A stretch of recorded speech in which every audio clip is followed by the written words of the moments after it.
வணக்கம். ஸ்ரீமத் பாகவதம் அத்தியாயம் 18. துடையிலிருந்து தோன்றிய தேவபுருஷன். துருவன் தவம் செய்ய வனத்துக்கு சென்ற பிறகு அவனால் முடிசூட்ட பெற்ற உத்தன் ஆட்சியிலே விருப்பு வைக்காமல் எப்பொழுதும் நாராயணனிடமே உள்ளத்தை நிலைநிறுத்தி அவரை தியானித்து வரலானான். குடி மக்களுடைய நன்மைக்காக முனிவர்கள் ஒன்று கூடி யோசித்து அவன் தம்பியான வஜ்ரனை அரசனாக்கினார்கள். வஜ்ரன் சுவதிதி என்பவளை மணந்தான். அவர்களுக்கு புரட்சியாரன், திக்மகேது, இஷ்டன், ஊர்ஜன், வசு, ஐஜயன் என்னும் 6 பிள்ளைகள் பிறந்தனர். புரட்சியாரனுக்கு 2 மனைவிகள், பிரபா என்னும் மனைவியும் பிரதாதகன், மத்தியந்தன், சாயன் என 3 பிள்ளைகள் பிறந்தார்கள். தோஷா என்னும் மனைவிக்கு பிரதோஷம், நிசிதம், வியுஷ்டி என 3 பிள்ளைகள் பிறந்தனர். வியுஷ்டி புஷ்கரிணி என்பவளை மணந்து கொண்டான். அவர்கள் இருவருக்கும் தேஜஸ் என்ற பிள்ளை பிறந்தான். தேஜஸுக்கும் அவன் மனைவி ஆகாதி என்பவளுக்கும் சாக்ஷாசு என்ற மனு பிறந்தான். சாக்ஷாசுவின் மனைவி நட்பலை. அவர்களுக்கு 12 குமாரர்கள் பிறந்தார்கள். யுருவன், குச்சன், கிருடன், தூய்மனன், சத்தியன், வந்தனன், ரீதவிருதன், அக்னிஷ்டோமன், அதிராந்திரன், பிரத்யும்னன், சிபி, உன்முகன் என்னும் அவர்கள் அழைக்கப்பட்டார்கள். உன்முகன் ரீதகேசு என்பவனை மணந்து அவளிடம் அங்கன், சுமந்திது, சுவாவவு, கிருது, அங்குரசு, கேயன் என்னும் உத்தமமான குமாரர்கள் 6 பேர்களை பெற்றார். அங்கன் ராஜ்யபாரம் செய்து வரும்போது ஒரு சமயம் அஸ்வமேத யாகம் செய்தான். அந்த யாகத்தில் தேவதைகள் அவிர்வாகம் வாங்கி கொள்ள வரவில்லை. ரித்விக்குகள் அவிர்வாகம் வாங்க தேவதைகள் வராததால் அந்த யாகம் பாகத்துக்கு சமமானது அல்ல என்று தெரிவித்தார்கள். அதனால் மிகவும் வேதனையடைந்த அரசன் அவர்களை நமஸ்கரித்து கண்களில் நீர் மல்க, பெரியோர்களே, நான் உள்ளத்தில் எவ்வித கல்மிஷமும் இல்லாதவனாகத்தான் இந்த யாகத்தை நடத்தி வந்தேன். தேவதைகளுக்கோ உங்களுக்கோ நான் எவ்வித குறையும் வைக்கவில்லை. அப்படி இருக்கையில் தேவதைகள் அவிர்வாகம் பெற்று செல்ல வரவில்லை என்பது நான் ஏதோ அபச்சாரம் செய்திருக்கிறேன் என்பதையே உணர்த்துகிறது. எனக்கு அறிவு எட்டியவரை நான் அபச்சாரம் எதுவும் செய்யாததாக தெரியவில்லை. என்னால் பூஜிக்கப்பட்டவர்களை நீங்கள் தான் எனக்கு மார்க்கம் காட்ட வேண்டும். என்னால் செய்யப்பட்ட பாவம் என்னவென்பதை நீங்கள் தான் எனக்கு எடுத்து கூற வேண்டும். அதற்கு செய்ய வேண்டிய பரிகாரத்தை செய்து முடித்து என்னை விடுவித்துக் கொள்ள இந்த யாகத்தை பூர்த்தி செய்வேன் என்று விஞ்ஞாபித்தான். ரித்விகளுக்கும் சற்று யோசித்து பின்னர் அரசனை பார்த்து சொன்னார்கள், ஹே ராஜன், நீ அபச்சாரம் ஏதும் செய்யவில்லை. ஆனால் உனக்கு புத்திரன் இல்லாததே இந்த யாகத்தின் குறையாக விளங்குகிறது. அதன் காரணமாகவே தேவதைகள் அவிர்வாகம் வாங்க வரவில்லை. ஆகவே முதலில் ஸ்ரீமன் நாராயணனை குறித்து தியானம் செய்து அவருடைய அருளுக்கு பாத்திரமாகும் மார்க்கத்தை கடைப்பிடி என்றனர். அவ்வாறே அங்கனும் பரந்தாமனை தியானித்து தனக்கு புத்திரன் உண்டாக அனுகரிக்க வேண்டும் என்று யாகம் செய்தான். அவன் யாகத்தால் திருப்தியுற்றவராய் நாராயணனும் அனுகரிக்க யாக குண்டத்திலிருந்து திவ்ய மங்கள ரூபத்தோடு கூடிய தேவ புருஷன் ஒருவன் தோன்றி அரசனிடம் பாயசம் நிறைந்த பாத்திரத்தை நீட்டினான். அங்கன் அப்புருஷனை வாங்கி 2 கைகளாலும் அப்பாத்திரத்தை பெற்று தன் பத்னிகன் சுனிதையிடம் கொடுத்தான். அதை அவன் மகிழ்ச்சியுடன் வாங்கி அருந்தினாள். சில நாட்களுக்கெல்லாம் சுனிதை கர்ப்பமுற்றாள். குறித்த காலத்தில் அவளுக்கு பிள்ளை பிறந்தது. வேணன் என பெயரிடப்பட்ட குழந்தை வளர்ந்து பெரியவனானது போது அதர்மத்திலேயே புத்தி செல்பவனாக விளங்கினான். சுனிதையின் பாராட்டான மிருத்யு அதர்மத்தின் அம்சத்திலிருந்து பிறந்தவர். ஆகவே அவருடைய தன்மைகளை பெற்று விளங்கினான் வேணன். வில்லுடன் கானகத்தில் பிரவேசித்து யாருக்கும் துன்பம் விளைவிக்காத சாது பிராணிகளை வதம் செய்தான். தன்னோடொத்த தோழர்களை ஒரு காரணமும் இன்றி இம்சித்தான். அவனை கண்டு சாதுக்கள் நடுங்கினர். தீமைக்கு இருப்பிடமாக விளங்கும் குமாரனை கண்டு அங்கன் வேதனை அடைந்தான். புத்திரன் இல்லையே என்று சொல்லலோனா வருத்தமுற்று பகவானை பிரார்த்தித்து யாகம் செய்து பிறந்த குமாரன் இவ்வாறு கொடுங்கோன்மையுடன் விளங்குகிறானே என உள்ளம் விரும்பினான். குமாரனை தண்டிக்கவும் பாசம் தடுத்தது. அதற்காக அவன் பிறரை கொடுமைப்படுத்துவதையும் அரசனால் பார்த்து கொண்டிருக்க முடியவில்லை. தான் அங்கிருப்பதால் தானே இந்த இக்கட்டான நிலை என்று தோன்றியது அங்கனுக்கு. ஒரு நாள் இரவு அனைத்தையும் வெறுத்து தள்ளிவிட்டு அரண்மனையை துறந்து வெளியே எவராலும் பார்க்கப்படாதிருக்க காட்டுக்குள் போய்விட்டான். அரசனை காணாத மந்திரிகள் அவனை தேடாத இடமில்லை. ஒருவராலும் அரசனை கண்டுபிடிக்க முடியாது போகவே வருத்தத்துடன் அவர்கள் மேலே நடக்க வேண்டிய காரியங்களை கவனித்தனர். அந்தணர்கள், முனிவர்கள் ஆகியவரை அழைத்து ஒன்று கூடி பேசி, அரசன் இல்லாமல் நாடு இருக்கக்கூடாது என்று சாஸ்திரப்படி வேணனையே அரசனாக்கினார்கள். இதுகாரும் தன்னிச்சையாக தெரிந்து கொண்டிருந்த வேணன் ராஜ்யாபாரம் ஏற்று பொறுப்புகளை வகிக்க தொடங்கியதும் மாறிவிடுவான் என்று அவர்கள் எதிர்பார்த்தனர். ஆனால் வேணன் அவர்களுக்கு ஏமாற்றத்தையே அளித்தான். அவன் கொடுங்கோன்மை அதிகரித்தது. ஏராளமான செல்வமும் அதிகாரமும் அவன் கர்வத்தை அதிகமாக்கின. யாரையும் மதிக்காது அங்குசமில்லாத யானைகளை போன்று திரிந்தான். அந்தணர்களை பயமுறுத்தி யாகம் முதலான கர்மாக்களை செய்யக்கூடாது என்று தடுத்தான். இதனால் நாட்டிலேயே தர்மம் நசிக்க தொடங்கியது. இந்த நிலை நீடிப்பதை அவர்கள் விரும்பவில்லை. ஏனெனில் நாட்டுக்குத்தான் அழிவு ஏற்படும். ஆகவே அவர்கள் ஒன்று கூடிய அரசனிடம் சென்றார்கள். அரசே, சகல ஜகத்துக்கும் காரண புருஷரான பகவானை உனது சேமத்துக்காகவே நாங்கள் யாகங்கள் முதலான கர்மாக்களால் திருப்தியுற செய்கிறோம். நாங்கள் செய்யும் கர்மாக்களால் திருப்தியுற்று தேவதைகள் உன் நாட்டுக்கு சேமத்தை கொடுக்கிறார்கள். ஆகவே எங்களை யாகம் முதலான கர்மாக்களை செய்ய வேண்டாம் என தடுப்பது சரியல்ல. எங்களுக்கு விதிக்கப்பட்டுள்ள கர்மாக்கள் தடையின்றி நடந்து வர அனுமதிக்க வேண்டும் என்று பணிவுடன் வேண்டினர். அவர்கள் கூறிய நல்ல வார்த்தைகளை அரசனுடைய செவினிலே ஏற்கவில்லை. அகங்காரம் என்னும் அவன் புத்தியை மழுங்கு செய்துவிட்டது. அவர்களை பார்த்து கலகலவென் நகைத்தான்.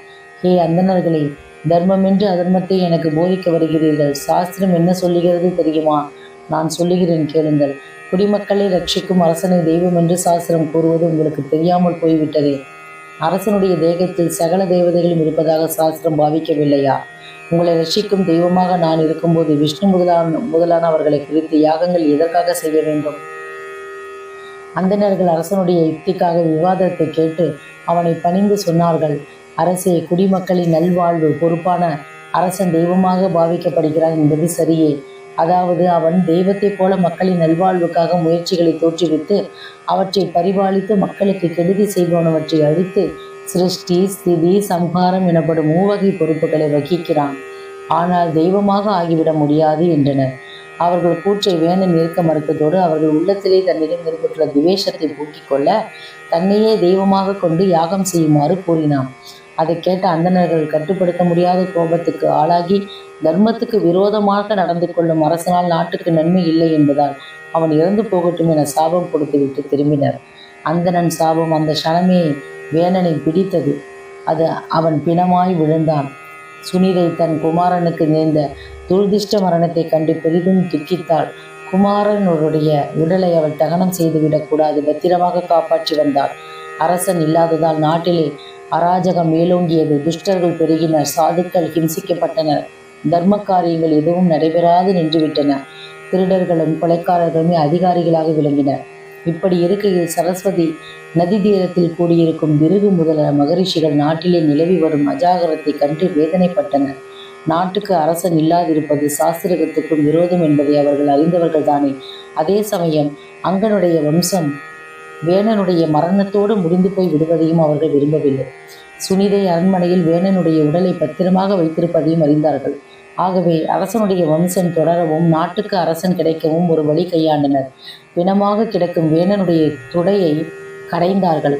அந்த இடத்திலிருந்து காகத்தை போன்ற கருத்த புருஷன் ஒருவன் தோன்றினான். அவனுடைய கைகளும் கால்களும் குட்டையாகவும் மண்டை நீண்டும் இருந்தன. வக்கிரமான முகமும் பள்ளமான மூக்கும் சிவந்த கண்களும் சிவந்த ரோமங்களும் அவனை பார்க்க அருவருப்பு உடையவனாக தோன்ற செய்தன. அந்த புருஷன் முனிசிரேஷ்டர்களை வணங்கி தான் என்ன செய்ய வேண்டும் என்று கேட்டான். வேணன் செய்திருந்த பாவம் அனைத்தும் ஒருங்கே அந்த உரு எடுத்து வந்திருப்பதை அறிந்த அவர்கள் அவனுக்கு நிஷிதன் என்ற பெயர் கொடுத்து காடுகளையும் மலைகளையும் அவன் இருப்பிடமாக கூறினார்கள். அவன் வம்சத்தில் பிறந்தவர்கள் நிஷிதர்கள் என்று அழைக்கப்பட்டனர். அதன் பிறகு பாபத்திலிருந்து விடுபட்ட வேணனுடைய உடலை அவர்கள் மீண்டும் கடைந்தனர். இம்முறை அவர்கள் அரசனுடைய இரு கைகளையும் கடைந்தார்கள். அப்போது அரசனுடைய இரு கைகளிலும் தெய்வீக அழகு பொருந்திய ஒரு புருஷனும் ஸ்திரீயும் தோன்றினார்கள். அவர்கள் இருவரை பார்த்த மாத்திரத்திலேயே தெய்வாம்சம் பொருந்தியவர்கள் என்று முனிவர்களுக்கு அந்தணர்களுக்கும் விளங்கிவிட்டது. அந்த புருஷனை பார்த்து மகிழ்ச்சியோடு கூறினார்கள், ஏ ராஜன், உன் பெயர் பெரிது என்று விளங்கட்டும். இந்த பிரபஞ்சம் உன்னால் ரசிக்கப்படப் போகிறது. உன் கீர்த்தி எல்லா திக்குகளையும் பரவி அனைவரையும் மகிழ்விக்கப் போகிறது. பின்னர் அவர்கள் அந்த பெண்ணை பார்த்து, குணங்களே ஆபரணங்களாகி கொண்டிருக்கும் பெண்ணே, அர்ச்சிகா என்று அழைக்கப்பட்டு நீ பிதுருவை மணந்து உத்தம பெண்ணாக விளங்கப் போகிறாய் என்றனர். அவர்கள் வார்த்தைகளை ஆமோதிப்பது போல வானிலே கூடியிருந்த கந்தர்வர்கள் கானம் செய்தனர். மங்கள வாத்தியங்களை முழங்கினர். அப்சர ஸ்ரீகள் நிருத்தியம் செய்து மலர்மாறி பெய்தனர். எங்கே மகிழ்ச்சி நிலவியது! தேவர்கள், முனிவர்கள், விதுர் தேவனர்கள் புடைசூழ பிரம்மதேவன் அங்கு வந்து சேர்ந்தார். நாராயணனுடைய அம்சமாக தோன்றியுள்ளவனும் வலது கையில் சக்கரத்தையே ரேகையாக உடையவனுமாக பிருதுவுக்கு அப்பெண்ணுக்கும் மனமுடித்து அவனை அரசனாக பட்டாபிஷேகம் செய்து வைத்தனர். தேவர்களும் முனிவர்களும் அவனை பலவாறு புகழ்ந்து கொண்டாடினார்கள். பிருதுவுக்கு தேவமயமான கவசத்தை தமது பரிசாக பிரம்மதேவன் அளித்தார். குபேரன் தங்கமயமான சிங்காசனத்தை கொடுத்தான். வருணன் செல்வத்தை பெருக்கும் சந்திரவர்ண குடை தந்தான். வாயு இரு சாமரங்களையும் தர்ம புருஷன் புகழ்விக்க செய்யும் மாலையும் கொடுத்தார்கள். இந்திரன் கிரீடம் தந்தான். தர்மராஜன் ஆட்சி பொறுப்புக்கு தண்டம் பரிசாக கொடுத்தான்.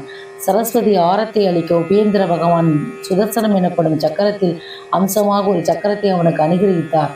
லக்ஷ்மி பிருவுக்கு நித்திய சம்பந்தத்தை அருளினார். ருத்ரன் பிரகாசமான கத்தியை அளித்தார். பார்வதி கேடயம் தந்தாள். சந்திரன் அமிர்தமயமான குதிரைகளையும் விஸ்வகர்மா குதிரைகளுக்கு ஏற்ப அழகிய ரதத்தையும் கொடுத்தார். அக்னி தேவன் அஜவகம் என்னும் வில்லை அளித்தான். சூரிய கிரகணங்கள் மயமான பானங்களை கொடுத்தது. நினைத்த இடத்துக்கு அழைத்து செல்லக்கூடிய பாதுகைகளை பூமி தேவியும் தினந்தோறும் புஷ்ப வருஷத்தை ஆகாயமும் தன்னிடத்திலே பிறந்த சங்கத்தை சமுத்திரமும் கொடுத்தார்கள். சித்தர்கள் அரசனுக்கு ஆடல் பாடல்கள் தேர்ச்சியையும் அந்தர்தானமாகும் சக்தியையும் அளித்தனர். முனி சிரேஷ்டர்கள் அரசனுக்கு மங்களகரமான ஆசீர்வாதங்களை அளித்தனர். சமுத்திரங்கள், மலைகள், நதிகள் ஆகியவை மேலும் அரசனுடைய ரதத்துக்கு பாதையை அளித்தன. இவ்விதமாக பிருது பிரம்மாதி தேவர்களால் அனுகிரகப்பட்டு கொண்டாடப்பட்ட போது அவன் அவர்களை பார்த்து மெல்ல சிரித்தபடி கூறினான். பெரியோர்களே, என்னிடம் என்ன உயர்ந்த குணம் இருக்கிறது? நீங்கள் இவ்வாறு கொண்டாடுவதை விட்டு பகவானுடைய உயர்ந்த கல்யாண குணங்களை போற்றினால் பகவத் அனுகிரகத்துக்கு பாத்திரமாகலாமே. பெரியவர்களான உங்களுடைய அனுகிரகத்தை பெறும் பொருட்டே நான் இதுகாரும் உங்கள் ஸ்தோத்திரங்களுக்கு உடன்பட்டேன். அத்தனை பெருமைக்கு உரியவன் நான் அல்லன். அரசனுடைய அடக்கம் நிறைந்த அந்த வார்த்தைகளை கேட்டதும் அவர்கள் மேலும் சந்தோஷமடைந்தவர்களாய் பிருது சக்கரவர்த்தியை புகழத் தொடங்கினர். அரசே, உங்களுக்கு தகுதியில்லை என்றா கூறினீர்கள்? ஏன் இல்லை? நாராயணனுடைய அம்சமாக தாங்கள் உண்டாகியிருப்பது அனைவராலும் பாராட்டப்பட்ட தகுந்ததாகும். நீங்கள் தர்மசாஸ்திரத்தில் கூறியபடி நடந்து தர்மத்தை ரட்சிக்கப் போகிறீர்கள். எல்லா உயிர்களிடத்தும் சமமாக நடந்து அன்பினாலும் மலர்ந்த முகத்தோடு கூடியவராகவும் இந்த மக்களை ரட்சிக்கப் போகிறீர்கள். வரி வசூலிக்கும் சமயங்களில் வரி வசூலித்தும், மழையின்மையை வெள்ளத்தால் ஏற்பட்ட அழிவு, பஞ்சகாலம் போன்ற சமயங்களில் மக்களுக்கு வாரி வழங்கியும் பரிபாலிக்கப் போகிறீர்கள். எந்நேரமும் ஸ்ரீமன் நாராயணனிடத்தில் பக்தியுடன் விளங்கப் போகிறீர்கள். வேணன் எனப்படும் அக்னியிலிருந்து கடைந்தெடுக்கப்பட்ட விருது வென்ற அக்னியாக தேஜஸுடன் பிரகாசிக்கும் தாங்கள் ஒருவராலும் ஜெயிக்கப்படாதவராய் விளங்குவீர்கள். சூரியன் எவ்வாறு பூமியில் எங்கும் பிரகாசிக்கிறானோ அவ்வாறே தாங்கள் பூமி எங்கும் அதிகாரத்தை செலுத்தியவராய், சத்ருவின் மகனாக இருந்தாலும் தண்டிக்க கூடாதவனாக இருந்தால் இவனை தண்டிக்காமலும், தன் குமாரனாக இருந்து தண்டிக்கக்கூடியவனாக இருந்தால் தண்டித்தும் உம்முடைய நேர்மையை பலரும் புகழ பிரகாசிக்கப் போகிறார்கள். தீனர்களுக்கு ரஷகராயும் பிரஜைகளுடைய நலனை கருதும் விஷயத்தில் தந்தையைப் போல விளங்குபவராகவும் பிற ஸ்திரீகளை தாயைப் போல எண்ணுபவராகவும் திகழப் போகிறீர்கள். சகல ஔஷதிகளையும் தன்னுள்ளே அடக்கி வைத்து கொண்டிருக்கும் பூமியை உங்கள் பராக்கிரமத்தினால் கறக்கப் போகிறீர்கள். கையிலே வில்லும் அம்புமாய் ரதத்திலே ஏறி சூரியனைப் போல பூமியிலே சஞ்சரித்து மக்களை ரட்சிக்கப் போகிறீர்கள். பர்வதங்களை வில்லின் நுனியால் பிளந்து பூமியை சமம் செய்து மக்கள் வாழ வழி செய்ய போகிறீர்கள். அஜகவம் என்னும் வில்லின் பராக்கிரமத்தால் திக்குகளை ஜெயித்து 100 அஸ்வமேத யாகம் பண்ணி அரண்மனைக்கு சமீபத்தில் இருக்கிற உத்தியானவனத்தில் சனத்குமாரரை சந்தித்து அவர்களால் உபதேசிக்கப்பட்டு பரபிரம்மத்தை அடையும்படியான ஞானத்தை அடையப் போகிறீர்கள் என்று பிரார்த்தித்தனர். இவ்வாறு அனைவராலும் போற்றப்பட்ட பிருது சக்கரவர்த்தி அவர்களை பணிந்து அவர்களால் ஆசீர்வதிக்கப்பட்டவனாய் ராஜ்யபாரத்தை ஏற்றான்.